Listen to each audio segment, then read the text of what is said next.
This guide is for beginners or for people that would like a refresher on how to build a computer. For those of you that already know how to build a computer, you may learn something from this guide, and for the absolute beginner, after watching this video, you should be able to build one on your own. If I had to compare it to something, your processor is like the heart of your computer. So with that in mind, the first thing you need to know is which processor are you going to buy? In order to find that out, the first thing you need to ask yourself is, what do I need this computer to do? If you're just going to search the internet, watch videos, and play games that aren't very demanding like League of Legends, Overwatch, or basically any other esports title, then you can settle for a lower end CPU like a Ryzen 3 1200 or an Intel i3. Now what I just said might confuse you, so here is a quick explanation. Those processors I just mentioned have a lower core count than most processors and have a low to medium range clock speed. Inside a processor, the more cores and threads you have, the stronger it will be and the more it will be able to handle. The clock speed of a processor kind of follows that same principle in that the higher the clock speed is, the stronger it will perform. Some programs and tasks are more demanding than others. For example, League of Legends could be run on a single core processor, while advanced 4K video rendering and special effects would need 8 cores with a high clock speed to perform at the expectation. If you want the best processor for you, look up the game or programs that you plan on running with the phrase recommended requirements afterwards, and there should be plenty of articles or videos telling you which processor you should get. As the name implies, this part is to keep your processor cool. A processor gets very hot while performing tasks and needs help staying cool in order to keep doing so. Without a cooler, your processor would fry. Now, most processors have an automatic shutdown feature when they get too hot, but either way, you never want your processor to get there. There are two main ways to cool your processor, which are air cooling and liquid cooling. Both have their benefits, but for a beginner, I would recommend air cooling since it's a little bit easier to install. Now, some manufacturers sell CPU coolers with their processors, like AMD with their Ryzen chips. Most of the time, these processors are sufficient, but if you plan on doing something like long-term gaming or extreme content creation, then I highly recommend getting a beefier cooler. Now, your motherboard is the main hub for your computer because this is where all the parts will get connected so that they can work together. There are many different motherboards to choose from, but after selecting your processor, there will only be a few specific models that you can use. The way you should think about this is as follows. Each processor belongs to a specific generation. Intel has processors that belong to a 2nd generation, 3rd generation, 4th generation, all the way up to the current 9th generation. Each generation has its own name, which you can easily Google if you would like to know them. As for AMD, they have Summit Ridge, Raven Ridge, and Pinnacle Ridge, or as they are more commonly called, Ryzen processors. The reason you need to know that is because there are motherboards that are built specifically to support 1 and sometimes up to 2 generations of processors. But not only do certain motherboards support specific generations, they also support specific socket types. Each processor has its own specific socket type that you need to know so that you can choose the correct motherboard. So when selecting your motherboard, you need to know 2 things. Does it support my processor's generation, and does it support my processor socket type as well?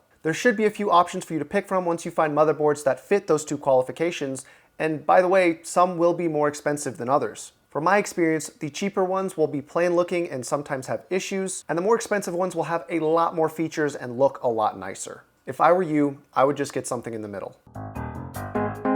RAM stands for Random Access Memory. The more you have, the more internet tabs and programs you can have running at once without experiencing lag. Some programs require more RAM in order to run smoothly. To make this simple, if you plan on streaming while gaming or doing content creation, get 16 gigabytes of RAM. If you're just going to game, search the internet, and watch videos, then get 8 gigabytes of RAM. You can get less or more than that if you want, but since this is a beginner's guide, that's my recommendation for you. Also, small side note, if you're buying an Intel processor, the frequency of your RAM really does not matter all that much. But if you're getting a Ryzen processor, try to get higher frequency RAM if you can afford it. It will help with your performance, not necessarily enough for a beginner to notice, but it will definitely help. It will help with your performance, maybe not enough for a beginner to notice, but it is definitely worth it. One last thing about RAM, there are actually different types of RAM. If you want to know which kind of RAM you need, if you check the specifications of the processor you buy, it should tell you there. For the most part though, if you're buying a processor that was made in late 2015 onwards, you'll most likely need DDR4, and if you bought a processor that was made in 2015 to as early as 2007, then you will need DDR3 RAM. I'm not going to give you any suggestions for processors earlier than 2007 because you should not be building a computer with hardware older than that unless you have a YouTube channel and you're just trying to do something crazy. So inside a graphics card is a graphics processing unit, aka a GPU. Now there are a lot of different ways to think about which option would be the best one for you. However, I'm going to teach you the most straightforward approach so that you can choose the best card for you regardless of what brand you go with. There are three main specifications for graphics cards that let you know how good they are: the clock speed, the amount of VRAM, and the memory bus width. The analogy I like to use to explain these specs is a street. Basically, the busier the street, the better the card is. Think of the clock speed like a speed limit. The higher it is, the faster the cars can travel down the street. Think of the amount of VRAM like how many cars go down the street per cycle. And then think of the memory bus width as how many lanes there are on that street. The cars are supposed to represent data, and basically, the more cars you have moving and the faster they can travel, the better performance you will get out of your graphics card. However, if you can't understand that analogy, here is my recommendation to you. Do not ever get anything lower than 1000 megahertz clock speed, 2 gigabytes of GDDR5 RAM, and 128-bit memory bus width. It's not that specs lower than that are unplayable, but they will definitely be less enjoyable. This one is pretty easy to understand. You need a power supply so that all your parts can have the power to run. Parts like your processor and graphics card will have a recommended wattage when you look at their specifications. If you add up that recommended wattage and buy a power supply with that much wattage, you should have more than enough power to run your computer successfully. For the most part though, what I have come to learn is that if you use power supplies that come with a little less wattage than what they recommend in the specifications for your parts, you'll usually be fine. I'm not saying you should do this, but I've been able to run computers where the recommended wattage was 650 watts on a 450 watt power supply. The other specification you need to look out for when buying a power supply is the rating. From lowest to highest, they are as follows. Non-rated, 80 plus, 80 plus bronze, 80 plus silver, 80 plus gold, 80 plus platinum, and 80 plus titanium. The higher rating you have, the more power efficient your power supply will be. In detail, this means that your power consumption will more accurately reflect what your computer needs depending on what tasks it's being asked to run. Also, my warning to beginners is that out of all the parts to try and save money on, don't let one of them be your power supply. Cheap power supplies are more likely to have issues, and the worst case scenario is that if your power supply goes bad or fries, it has the potential to fry all the other components in the computer with it. That doesn't mean get an 80 plus titanium rated power supply, but if you do get something 80 plus bronze rated, you should be fine. Also, there are different sized power supplies, but unless you're getting a mini ITX motherboard, just get the regular sized ATX power supply. Now notice I wrote drive, not hard drive. In this day and age, what you want your computer's operating system to work off of is a solid state drive. Long story short, this will make the turning on and off and the load times of your computer significantly faster. Now, if you like storing a lot of photos, videos, or other files, then yeah, you can get a hard drive for additional storage, but if you don't, just buy a solid state drive. And in case I didn't just make this clear, you can have multiple drives inside your computer. This is the glue you will be using to keep your CPU cooler on your processor. The reason we specifically use thermal paste is because its compounds make it better for heat transfer. The other reason we use it is because on a microscopic level, the lid of your CPU and the base of the CPU cooler have cracks that the human eye cannot see. What the thermal paste does is it helps fill up those cracks for a more clean heat transfer from the CPU to the CPU cooler. Now, before you pick the prettiest case you can find, you need to make sure that your case will fit the motherboard you selected, as well as all the other components. Now, unless you're getting a giant graphics card or CPU cooler, you pretty much don't have to check the specifications for either of those. If you got an eATX or ATX sized motherboard, then you will need an ATX sized case. If you got a micro ATX sized motherboard, then you will need a micro ATX sized case. And finally, if you got a mini ITX sized motherboard, you will need a mini ITX sized case. Now, most ATX sized cases will actually support micro ATX and mini ITX motherboards as well. However, if you do end up getting a giant ATX sized case with a mini ITX sized motherboard, your build is going to look really silly when you have all of your components crushed into a corner and the rest of your case empty with nothing inside of it. After you get the right size, there are a lot of other features to consider before actually buying your case. For the most part, read the reviews and see what people are saying about the cases you're interested in so that you can see if it's a good fit for you. But the one thing I highly recommend you look for built into your case are SSD mounting brackets. Otherwise, you will have to buy one separately. Now, I hope I can safely assume you are a man or woman or non-binary of culture and are going to get Windows. There are a few sources where you can get a licensed key for cheap, like scdkey.com. If you use my code KY1, I don't get any money for it. It's literally just there to help you guys save money, and eBay and other online markets. However, if you want, you can get an unactivated version from Microsoft's website for free. Disclaimer, this is not illegal, no matter how many dumb people in the comments try to convince you otherwise. It is not stealing or pirating Windows, which I do not support, by the way. Now, that should be enough explaining. I've got all these parts behind me. Let's get into the actual building process. Okay, so because this is a beginner's guide, not gonna go too crazy in depth on why we do certain things while we're building, but I just hope that you guys will trust what I'm saying has a reason behind it, and you should pretty much do it almost all the time unless there is some absolute genius in the comment section who says otherwise. We're taking our motherboard out of the anti-static bag and we're gonna place it onto the box of the motherboard. The reason we put it on top of the box is because there are pins back here that we do not want to scratch or break. Plus, we don't have to worry about scratching up a table if we just put it here on the box. Static electricity is the #1 killer of computer components. I mean, maybe not the #1 killer, but it definitely can happen. If you are very nervous or scared about that happening to you, it is unlikely it does, but it can happen. You can get one of these. They're called anti-static wristbands. How they work: strap it onto your wrist, clamp this onto metal that would keep you grounded so that no static electricity can travel through your body. Unless you're dancing on carpet, in socks, you really shouldn't be worried about static electricity. But if you want peace of mind, they cost like $6. I'm not using this, I just thought I would show it to you just in case you want to get one. We're getting our processor. Sorry that mine's a little dirty, it's used. I got an i5-6400 from Intel. This is a 6th generation processor and its socket type is 1151. This motherboard is a Z170 by, I think, Gigabyte? Yeah, by Gigabyte. Based off of those numbers, I personally know that this motherboard is an 1151 socket and supports 6th generation and up to 7th generation Intel processors. If you want to know just off the top of your head like I do, what I highly recommend you do is search what generation processor is compatible with what motherboards. Now, because this is a Z170, the Z indicates to me that this motherboard is overclockable. This processor is not overclockable. Some of you might think that's a waste of money, but like all my other parts, I got this used for a very good deal. So I'm using what I have available to me.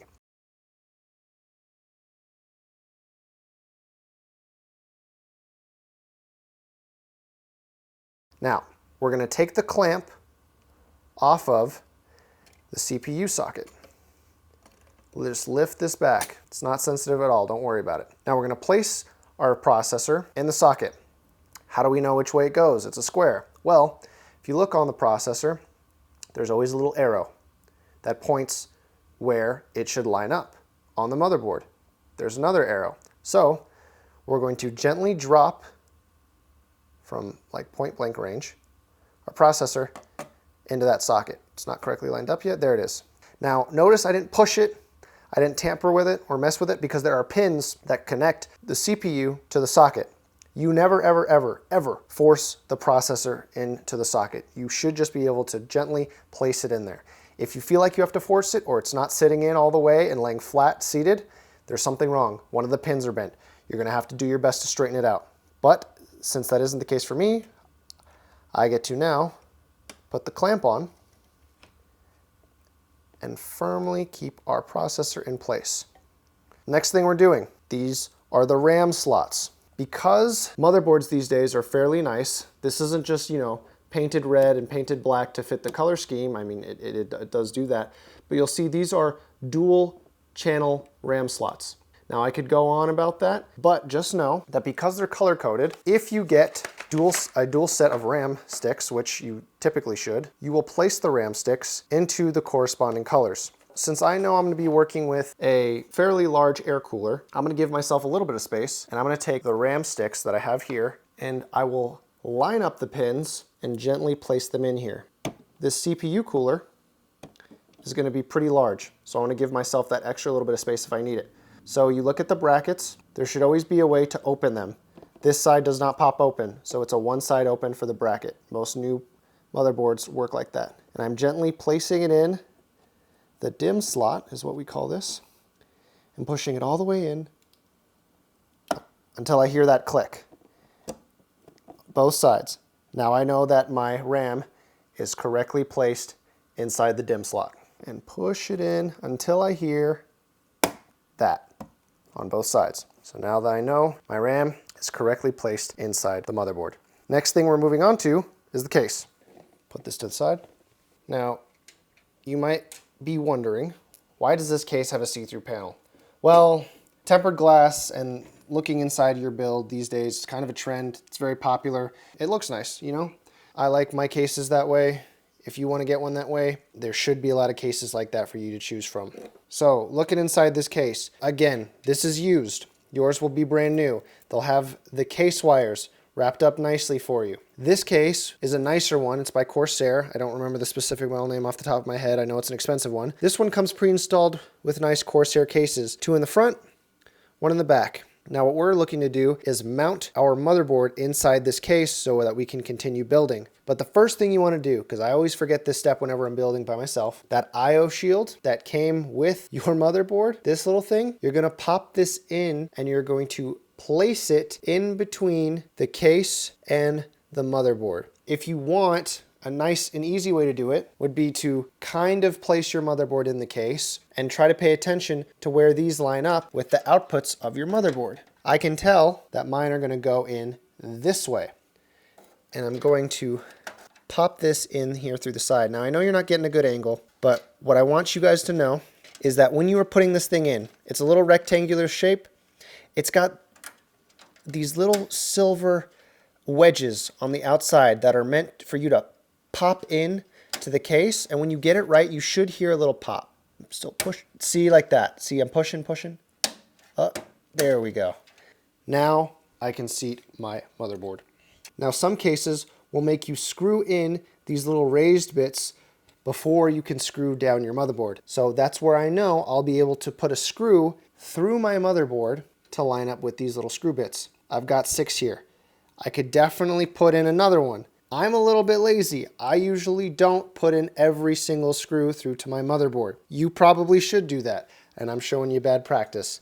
So I'm making sure that my outputs on the motherboard line up with the IO shield, getting all the case cables out of the way first. Make sure that they're pushed through the side. And what I'm checking for here is to see if the outputs on the motherboard are going through the IO shield correctly and that the holes line up correctly so that I can screw through into the case. Most cases will come with a bag full of screws. Not most, all should. And what you're gonna look for is the screw that it's got a circular base with a hexagon screw head. And it works with a regular Phillips head screw or screwdriver. So what I'm gonna do now is I'm gonna put this screw in right where I see the hole lines up. We'll start in the corner, gently trying to get the screw in there. And it's threading. So now I'm just gonna screw that down until it doesn't go any further. Perfect. Now I've got one down. Now what you want to do when you're screwing these down is you want to go on diagonals if you can, because what's going to happen with motherboards, especially if you're working with smaller micro ATX motherboards, is that if I just started screwing all on one side, what's going to happen is the plastic that holds this motherboard together is going to start curving upwards, and it's going to be very difficult to screw down the other side. So in order to avoid that, I'm going to take this screw and screw it down diagonally on the other side so that I don't get one side completely popping up. Screw it down. We're going to fit off this diagonal now.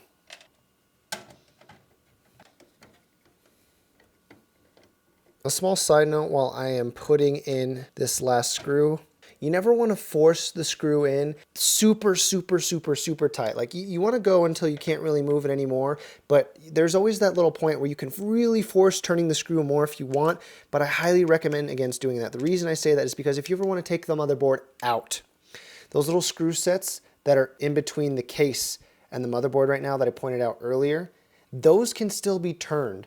If you screw this too tight and you start turning those at the bottom, you've basically permanently fixated this motherboard to this case. And something I highly recommend doing once you get into PC building is making it so that you can reassemble this, because what you can do and what you should do is when you look to upgrade your computer, is you make it easy to sell your old one so that you can subsidize costs for the new one. So we've got the RAM in, the motherboard's down, mounted on the case, processor's in. We could do one of two things right now. We could put in the graphics card, or we could put in the CPU cooler. Either one works. I personally am going to go for the graphics card next, so I'm going to get that out right now. So we have an MSI GTX 1050 Ti, and you'll probably notice by now, but I am going for a black and red theme. It's not really anything that you should be too concerned about your first time around, but if it's something you want to do, it does make the aesthetic of the computer look a little bit nicer. Now you'll notice here with this motherboard that this has 3 PCIe Express 16 slots. Now it's pretty intuitive with your graphics card having as many pins as it does to put it in one of these slots. Which one do you want to use? Well, as long as it says PCIe X16, any of them will work. If it says anything lower, like it does here, PCIe X8, you want to avoid that. It'll lower the speed of your gaming performance just a little bit. I'm not going to go too into detail with that. That's something you can look up in another video. But see, I can notice here it says PCIe X16, so I want to put it in here. I'm going to go ahead and take out these brackets on the side here of the computer. You can unscrew them by hand, but it's easier with a Phillips head screwdriver. So I make this mistake all the time. It's not really that big of a deal, but I misjudged where the graphics card would line up in terms of these little brackets. So since I'm working with a nicer case, I can actually unscrew them and screw them back in. If you're working with a cheaper case, you will notice that sometimes with these little brackets, you actually have to break them off and can't unscrew them like I'm allowed to right now. If you have that, and that's your situation, what you want to do is make sure and line up by placing the graphics card somewhat near where you're going to put it in, that it matches up to the correct brackets that you're going to break out. So you don't have to break out any of the brackets that you don't need to, because you don't want like holes in your computer that you don't need to be there. All right, so I just made a mistake. I realized that the cooler we are using for our processor actually has a back part that needs to go on the back of the motherboard before I can mount the heatsink of the cooler on top of our processor. Fortunately, I haven't gone too far into this build, so what I'm going to do now is I'm going to unscrew all 6 of the screws that we've used to mount down our motherboard into the case and try to gently slide that bracket into the back so that I can put the CPU cooler onto the processor when I get time. So this isn't the first time I've made this mistake, but this is a good teaching moment. I hope that you guys know when you're building a computer, you will have these little slip-ups. It will be a little bit frustrating, but don't beat yourself up too much. It happens to everyone. This is probably like my 30th build, and I've forgotten to do it now. So if you forget to do it on your first one, not a big deal.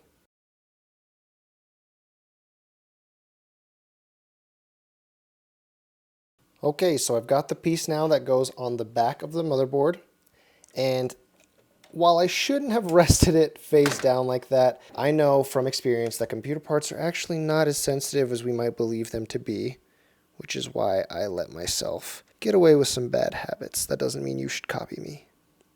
So now that I've gently placed them through those holes, I'm going to flip it back over while holding it in place, and I'm going to keep these holes in place now by screwing them down with the parts that came for the CPU cooler. Now, your CPU cooler might be a little bit different from the one that I'm using, but for the most part, it should operate in generally the same way. There may or may not be a back piece that you have to clamp in there from the back before you screw it down, before you can mount your heatsink.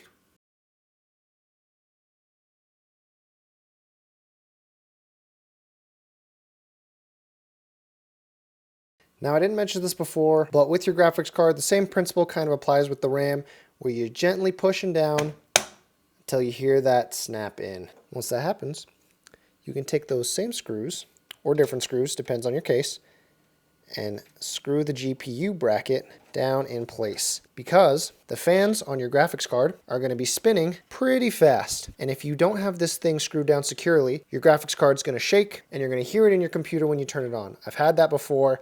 It gets very annoying very fast. So make sure this thing is in a secure position. So now the next step you would believe that you would want to put in the CPU cooler, the heatsink, and the fan that go with it, but we're not doing that yet. The reason we're not doing that yet is because I'm going to show you guys all of the different connections really quickly that still have to be made. So we have a case fan connection here.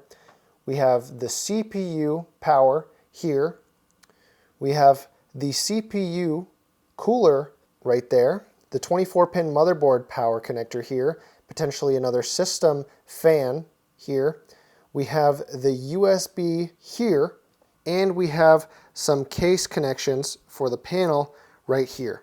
Now, like I noticed up here, if I put in this giant heatsink, and this isn't even all of it, this is the fan that still needs to be attached to the side. If I put this in right now, it would not be easy at all to reach back here and put those extra connections in. So what I'm gonna do to make this a little bit easier on myself is I'm gonna open up the back side of this case now, and I'm gonna start installing our power supply so that I can correctly cable manage everything the way that I want it as best as I can before I put in our CPU cooler. So your case might be bigger. There might be more space for your hands up here if you were to install your CPU cooler before plugging everything in.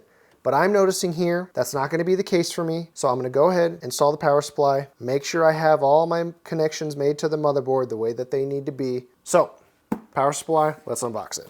Now it should be pretty intuitive where this thing's going to go. We're going to take this, put it at the bottom of the case. Now, there's a big debate sometimes, well, it's not too big of a debate. Most of the times people would say the fan should actually be facing downwards so that any dust gets blown out through the bottom of this ventilation system in the case. However, you have to take into consideration the airflow coming into your case and the airflow leaving your case. Now, if I look at the fans here, I can tell that because the blades, they're kind of showing this way instead of this way, I guess concave, convex, I don't know which one it is, but because the fan blades are bent like this, I know that air is going to be sucked in and blowing this way into the computer. And if I look at the two front panels, because they're faced like this, pointing outward, I know that air will be blowing out through here. So the only air coming into this system is actually right here. So if I really wanted to, I could flip this fan face up like so, but I know how good Corsair fans can be. And I know that if I really feel like I'm lacking airflow, I can install some more fans up here. So what I'm going to do is install the power supply with the fan facing downwards. Every case is pretty much the same. There are 4 very obvious screw holes that you need to line up for your power supply on the side. 1, 2, 3, 4. They're pretty much all directly in the corner. It is very obvious where these screws should go. So once you got your power supply lined up with the rectangular hole, screw the screws in.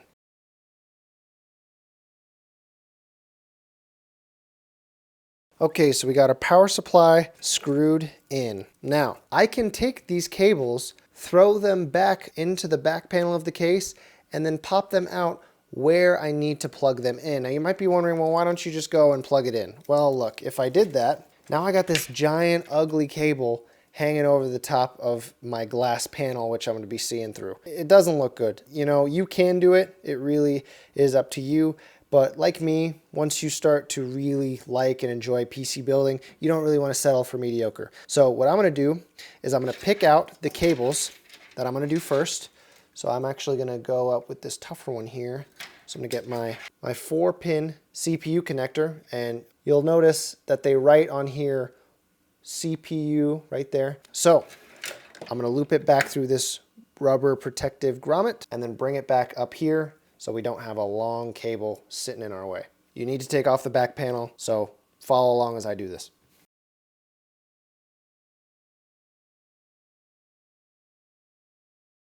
Okay, so now I have my CPU cable up here ready to be plugged in at the top of the motherboard.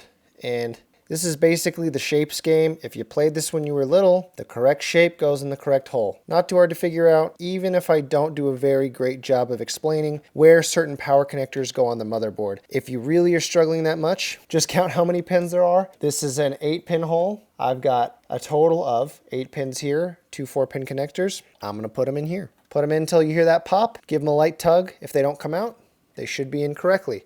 Now you move on to the next one. I'm going to go ahead and do this 24-pin connector here.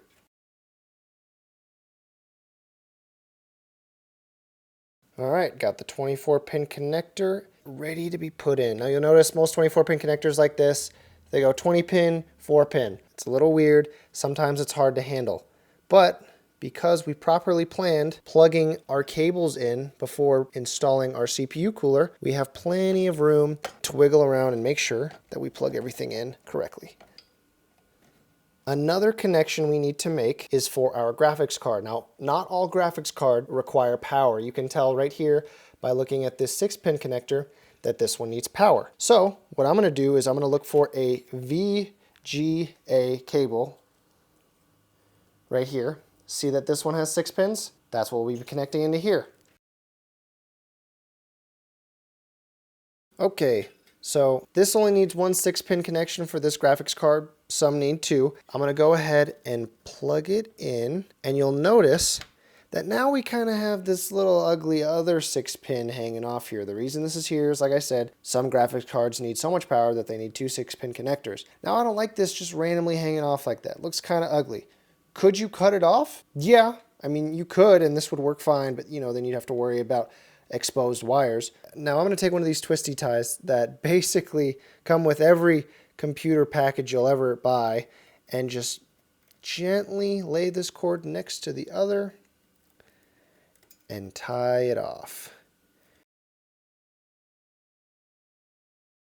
Looks a lot better already. Now that I've gotten all of our power supply connections to the motherboard, processor, and graphics card, all that's left is to make sure I have all of the case cables connected to the motherboard as well. We'll do this one. This one's pretty simple. This is for the USB ports at the front of your computer. And if you have a newer motherboard, which I really encourage you to get, it's really easy to line this up. Like I said, shapes game.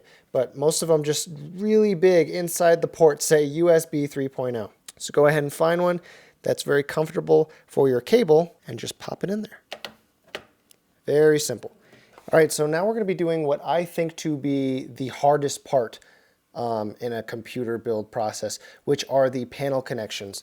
They are the skinny, tiny little connectors that come from your case, and there'll either be 3 or 4 of them, and they'll read off as HDD LED, power switch, power LED, and the optional one that is sometimes there, not always there, is the reset switch. Now, in newer, nice motherboards, they'll have a nice little kind of rainbow color coding to show you where they should go.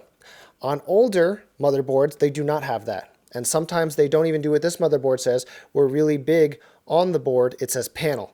So it tells you where it should be. What these cables do, they give your power button a little ring light to let you know when it's been turned on or off.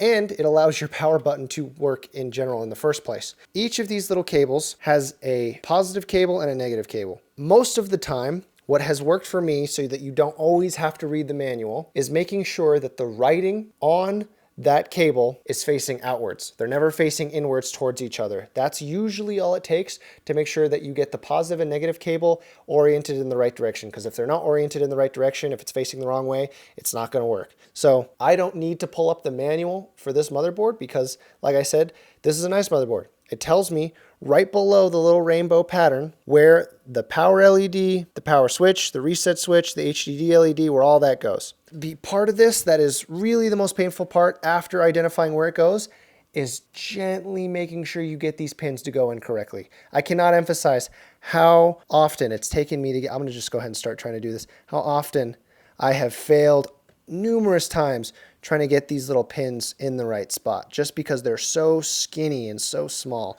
So out of everything that you'll do with your build process, I can almost guarantee you this one will be the most frustrating. Okay, so fortunately it didn't take me too long to get the panel pins in there. The last thing we got to worry about is the HD audio pin. So this also comes from your case. For the most part, what I found with motherboards, at least the ones that are made more recently, it's always in the bottom left-hand corner of your motherboard. Nowadays, like I said, they make it a little bit easier for you to find these connections. It says audio nice and big inside there. It's really hard to make that mistake. But in order to make this cable management a little easier, I'm going to run this cable down one more grommet just so I don't have it laying over the entire motherboard. Make sure I got the pins lined up correctly. So with your HD audio cable, There is randomly one pin missing, so it makes it a little bit easier to line up when you flip it over and pay attention, make sure the socket matches the actual pin.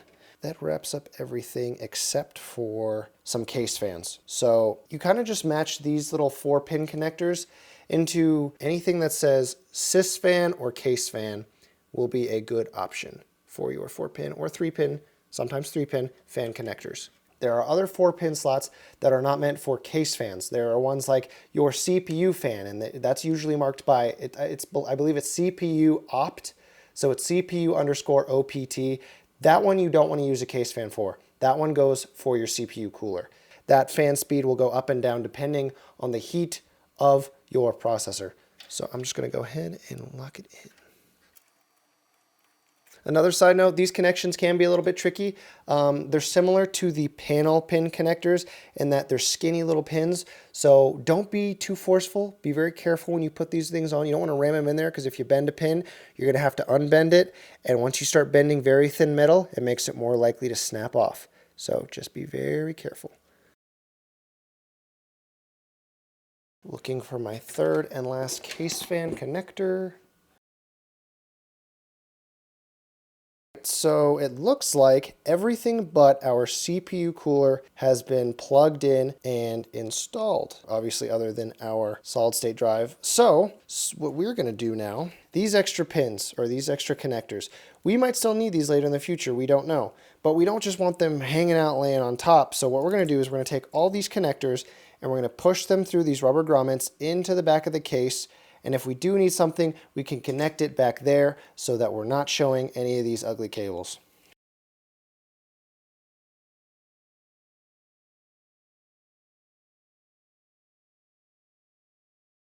So I know that we will need these SATA connections. You can tell that they're SATA by the little L when you look inside the pins. I know we'll need these later, but I don't just want to lay these underneath the case and kind of crush them. You can do that. I've definitely done that in the past, and there's not really an issue. But just for the sake of now, just so these kind of don't get crushed so that viewers like you get bad habits, I'm going to tie them up with another twisty tie and kind of throw it in a socket, well, not a socket, in an opening in the case. And we'll leave them there for the time being, but it's not going to stay like that permanently. Okay, here's the heatsink. I'm going to go ahead and screw this thing into the mount that we screwed in earlier. This is the fan that will be connected to that heatsink. I just want to make sure there are no spacing issues. Quick tip, these fans that come onto your CPU cooler, the heat sinks, they can actually typically either be installed on one side or the other side. I think for the most part they always come pre-installed, so the fan snaps on, like I just have it now. In order to get it off, you just kind of lift these little clamps. So because this heatsink will be in here, and we're gonna have air coming in right here, blowing onto the heatsink, I'm actually gonna switch sides and have the fan placed on this side so we can get a better use of our airflow. Because if the air's blowing directly onto here, we don't need a fan kind of getting in the way of that. This metal is going to get really hot because it's going to be sucking that heat up from the processor. So what I hope what will happen is that air will blow into the heatsink, cool that down, and this fan will suck the air off of the heatsink and make it even more cool. That's the hope, at least. Now that we've got it snapped on, we're going to go ahead, line up the screws, and get our CPU cooler in place. Oh, guess we can't get it in place because the fan is actually in the way now. So, screw the heatsink down first, then install the fan afterwards.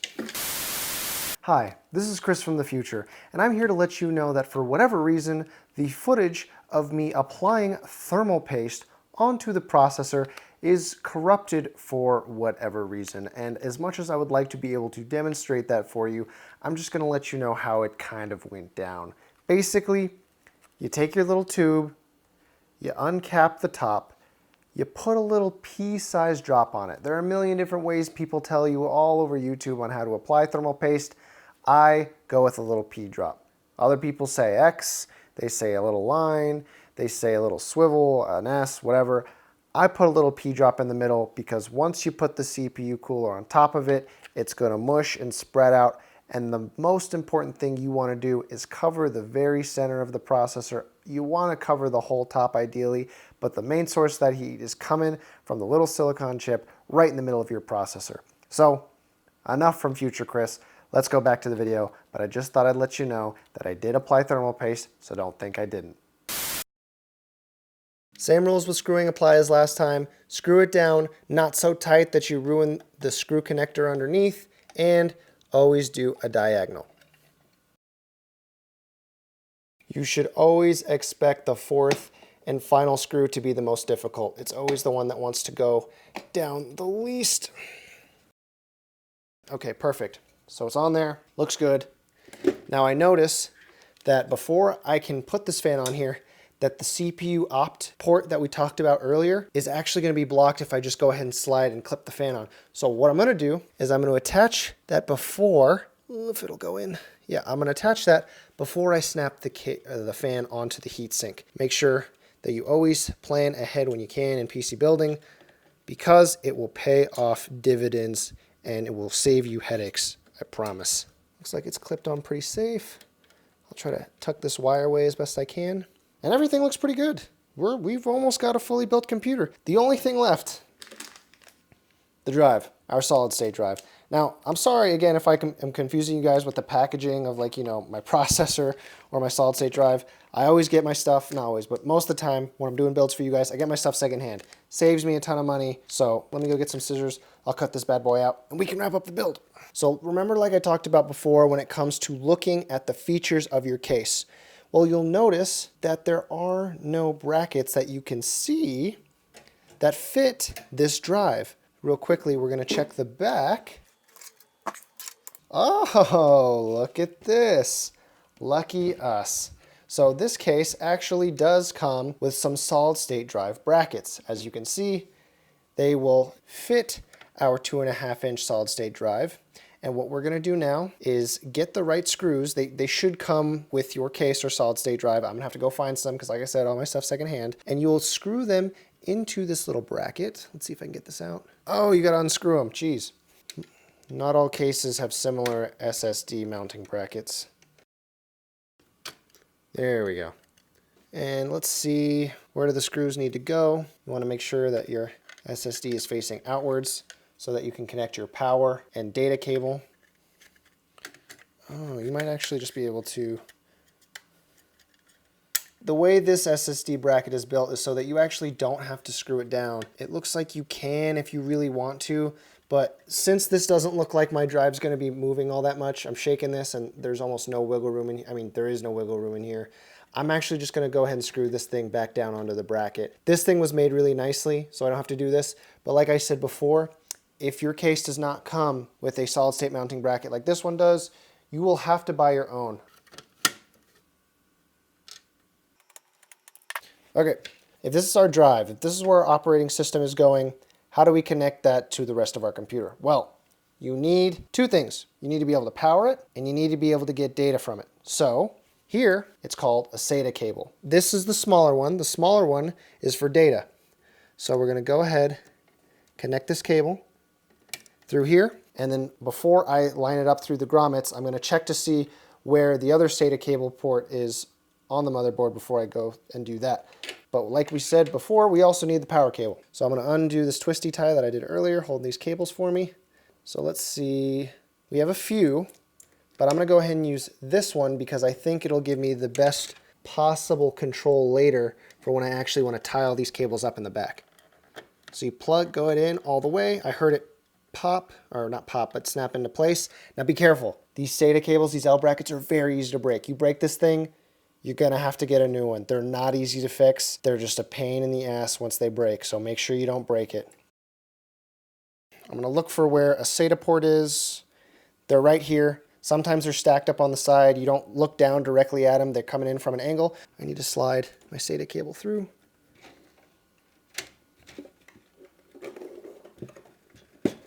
Now, on this motherboard, there are 6. You can typically plug them into any one. It really doesn't matter. So I'm going to try and get this into port 0.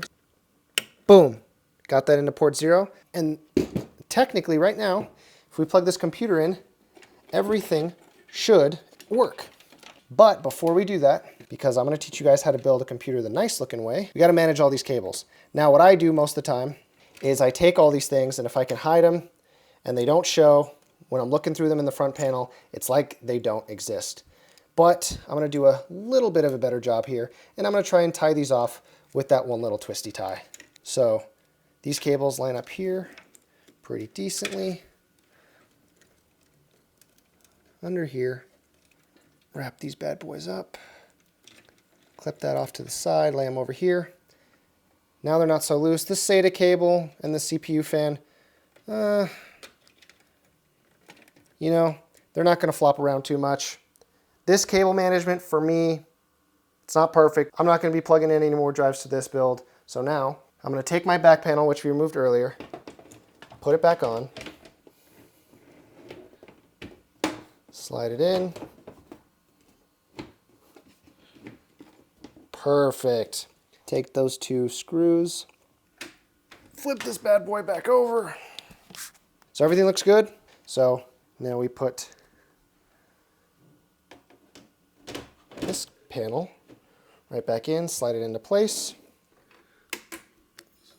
screw this down, and now it looks like all we have to do is install our operating system, and this thing will be good to go. Before we take it over, I'm going to do this quick explanation here, kind of huddled into the camera. I have Windows 10 installed on this little thumb drive. This is the unactivated version I told you about. There are plenty of tutorials on YouTube that show you how to get an operating system, Windows 10, unactivated for free. The one specific tutorial that will be best is actually made by Nerd on a Budget by Danny Lee. He goes over and shows you how to install one onto a USB thumb drive, so I'm not going to show you how to do that. Go search that tutorial.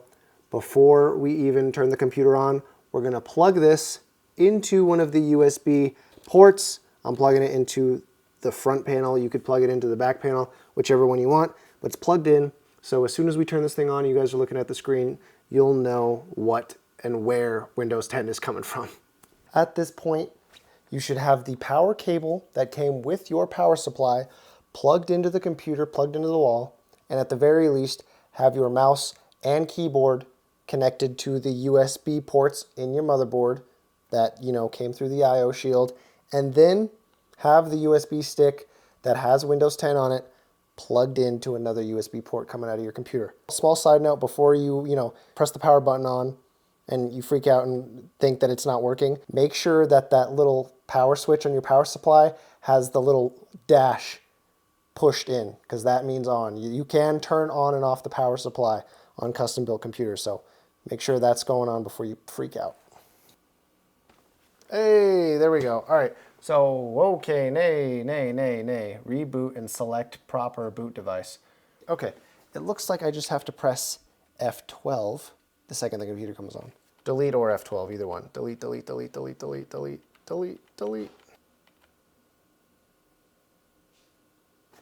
Perfect, okay. Okay, so we're going to the BIOS tab in the UEFI, and boot option 1 right now is the SSD, which it should be most of the time. But right now, since there's nothing on it, it won't boot anything. So we're gonna choose our boot option number 1, and we're gonna select it to USB disk, because that is what our operating system's on. And then boot option number 2 is now our SSD. So with that, we're gonna move up to save and exit, hit save and exit setup. Double click that, save, configure, and reset. Click yes. Now the computer's resetting. We should be booting off of the USB stick with Windows 10 on it now. Perfect. All right, here we are, Windows 10. Hit next, click install now. Okay, so here we go. Activate Windows. You're gonna go down to this blue text, click I don't have a product key. Now it's gonna ask you which Windows 10 you want to install. I always do Windows 10 Pro.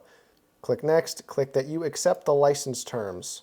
Everything from here on out should be pretty straightforward. After you have a computer that has installed Windows successfully, it's gonna reset a few times. What you wanna do is, after you've gone through this full installation, is you're gonna wanna pull out the USB stick while the computer is off. in a reset after everything's installed. You want to make sure everything's installed. If you haven't got to the step that says finishing up and that's gone through 100%, you don't want to pull the USB stick out. Because what's going to happen is once Windows installed, if you still have the USB stick in there, it's going to keep trying to reinstall Windows over and over, because right now we have the USB stick set to the #1 boot priority. Once that USB stick is pulled out, the only other thing that the computer will be able to boot to is that SSD, which should have Windows 10 on it after everything has installed like I said it should. So that's pretty much the end of this video. I'm going to try to get a better camera angle for this outro. And that is the end of this video. It was a lot longer than I thought it was going to be, but hopefully I can edit this down to a very digestible length for you guys. If you found anything confusing, please leave a question in the comments. If it is relatively simple to solve, I might tell you to search it and Google it on your own, because for the most part, every aspect of computer building typically will have an entire answer in video format on YouTube, because there are so many facets to computer building. It's very hard to condense it all down into one simple video. So I hope that you guys understood everything. I know that I kind of rushed through the Windows installation. If it was confusing at all, again, I know this is a little bit of a cop-out answer, but I highly recommend that you go search a tutorial on YouTube. Installing Windows 10 is pretty easy. Even if you've never done it before in your entire life, there are only a few options, and it takes common sense to just, get the thing done. But I hope that you guys found this video somewhat entertaining or informative in any way, and I hope you enjoyed it as much as I did. Thank you guys so much for watching. I know you guys have been asking for this video a lot, so if you can, help me out, share it, like it, comment, whatever. And as always, have a great day.